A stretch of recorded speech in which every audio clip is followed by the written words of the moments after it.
Destaque final do professor Marco Antônio Villa.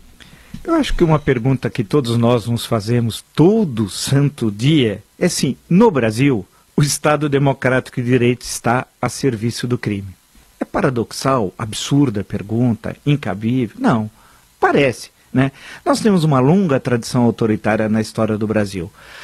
Nós nunca podemos esquecer, e isso não é pouco, né, que o último país a abolir a escravidão no mundo ocidental foi o Brasil. Né? Foi marcada a história brasileira dos séculos XVI, XVII, XVIII, XIX até 1888, por uma coisa mais abjeta do que a escravidão, é difícil encontrar tal. Nesse sentido,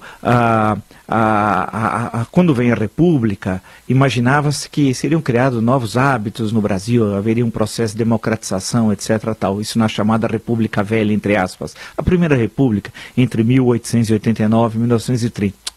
Lei do engano, nada disso ocorreu tal. E percorrendo todo o século XX e agora já no século XXI, nós temos demonstrações inequívocas que, apesar de termos uma Constituição que é problemática, longa, detalhista, mas, por incrível que pareça, é a melhor das constituições brasileiras, desde a primeira de 1824, ela é violada todo o santo dia. Por quê? É uma coisa óbvia, uma constatação quase que de senso comum, como diria um filósofo, que é a filosofia das massas, quase de senso comum.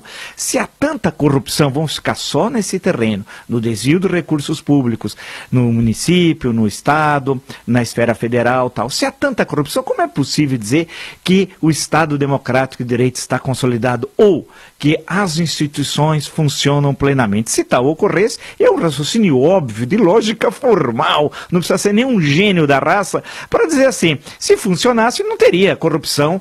O Brasil é o país mais corrupto do mundo ocidental, é difícil encontrar, aonde vocês já ouviram notícias de valores tão fabulosos desviados do erário, direto ou indiretamente, quando eu falo indiretamente das empresas estatais, bancos, etc, etc, fundos de pensão que tem um pé na estrutura de Estado, igual o Brasil. Não há. Então, é o país da corrupção. Tal. Quer dizer, a corrupção no interior do aparelho de Estado de seus braços. E, por incrível que pareça, triste constatar isso, nos três poderes da República. Né?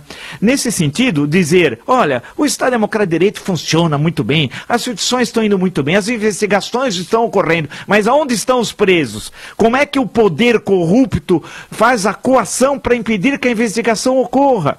Né? E a penalização?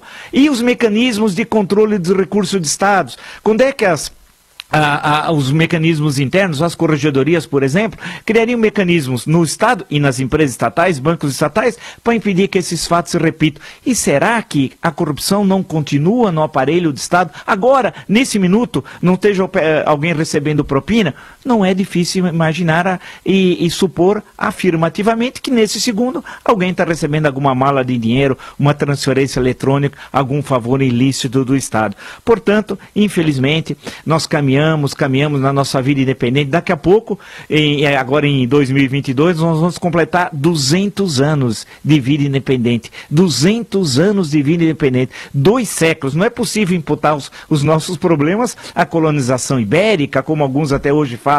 Né? Os nossos problemas são nossos, produzidos por um Estado corrupto, por uma elite corrupta e por uma sociedade civil, ainda frágil, mas que está, especialmente nos últimos anos, dando as suas primeiras respostas. E é essa sociedade civil que poderá um dia dizer, nós vivemos num país e que está em plena vigência as instituições democráticas, que há um Estado Democrático de Direito. Porque dizer que isso existe hoje no Brasil é uma falácia.